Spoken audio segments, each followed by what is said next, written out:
And the NBA playoffs proper start today. 4-game ones on ESPN and ABC. Opening tip for all of it, 1 Eastern from Indianapolis. The Bucks and Pacers running back last year's first-round series that Indy won in 6, but the Bucks didn't have Giannis, who averages 36 a game against Indiana over the last 4 seasons.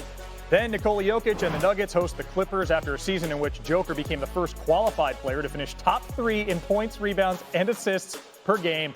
But the Clips are red hot. They've won 18 of the last 21. The Pistons visit the Knicks, looking to snap the longest playoff losing streak in league history. Since Game 4 of the 2008 Eastern Conference Finals, Detroit's lost 14 straight in the postseason. That was more than 6,000 days ago. Cade Cunningham was 6.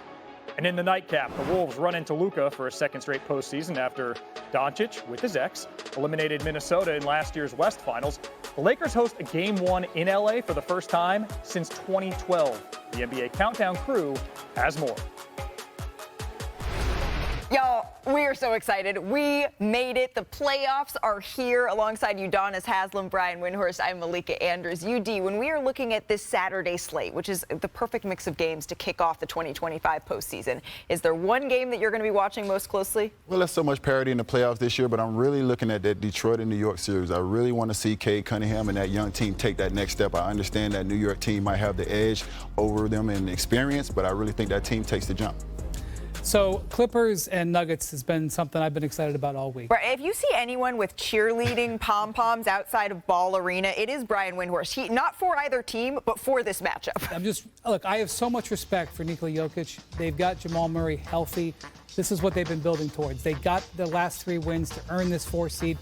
The Clippers come in 18-3. And the way that they performed on the road in Golden State last week to get this 5 seed just gave me a lot of confidence in them. But I also will point out the last game, the nightcap, if you will, Timberwolves coming in here tonight to play the Lakers.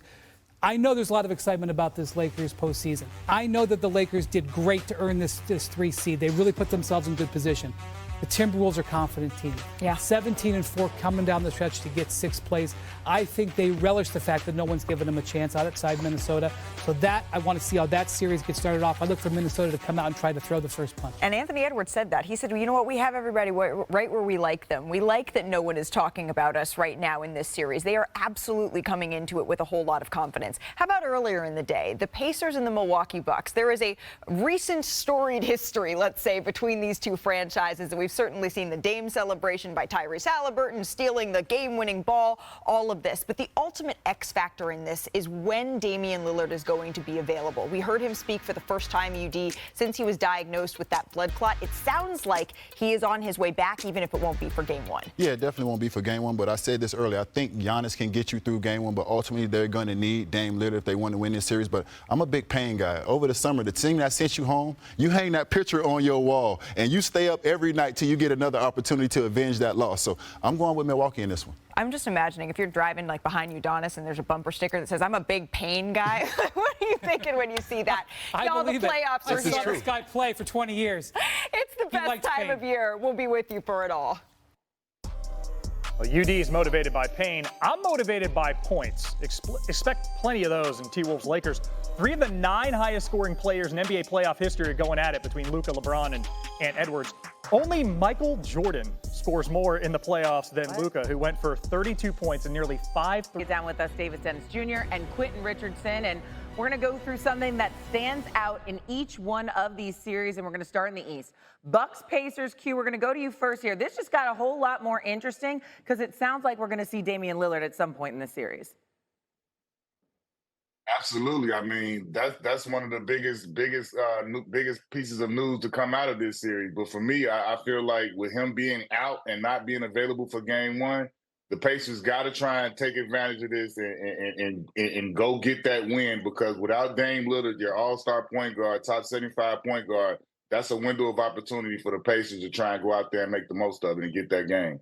Yeah, I'm with you, Q, which is why Milwaukee's defense is so important without Dame Lillard at the beginning of this series.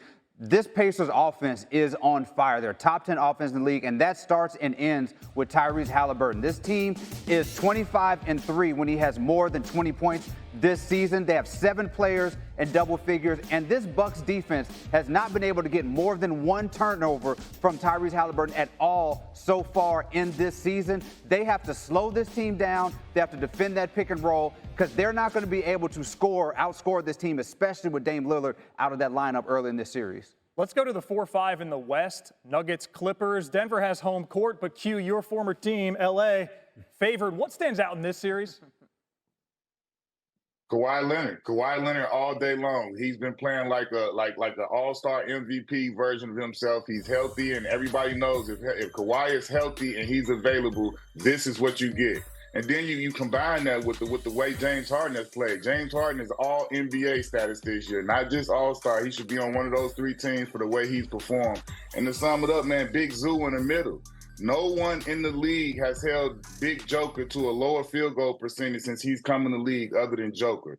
I mean, other than Big Zoo. And he has a big body that can really contain and give Joker some problems if anybody can.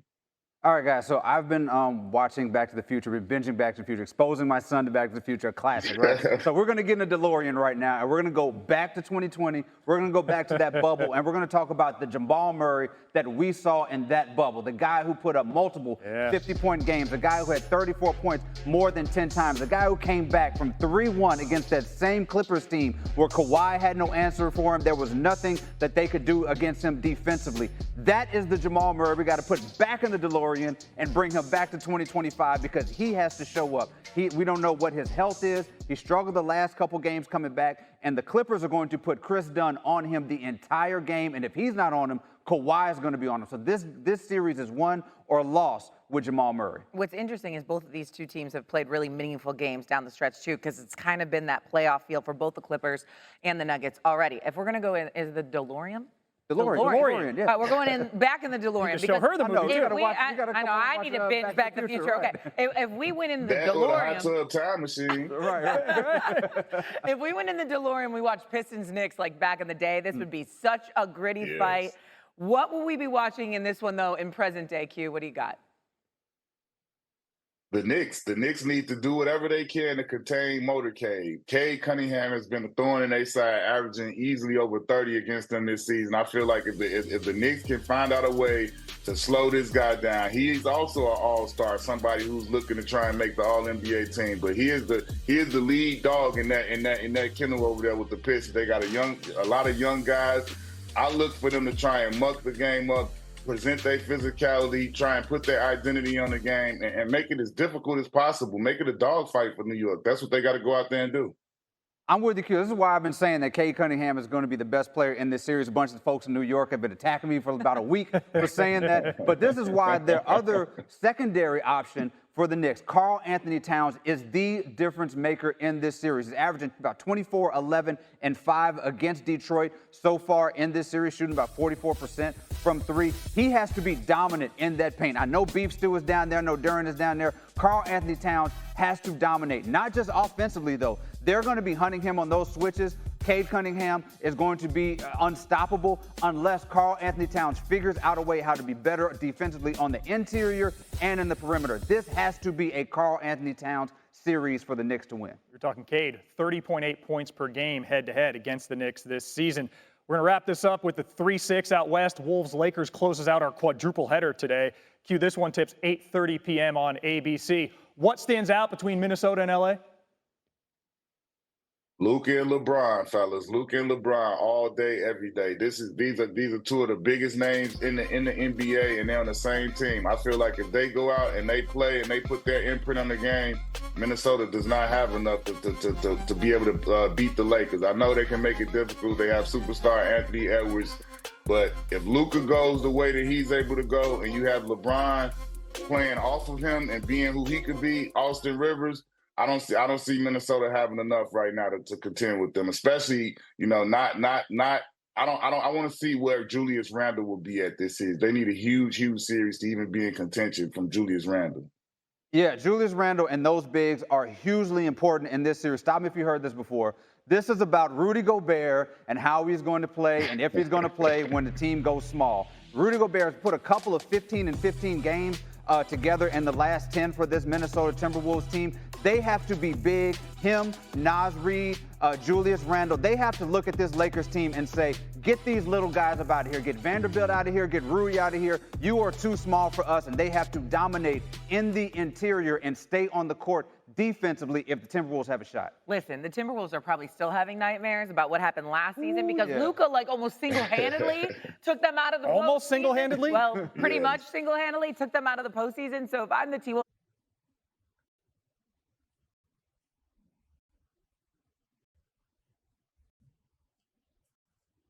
Rồi, buổi nữa cũng y như vậy. Tiếp nha mọi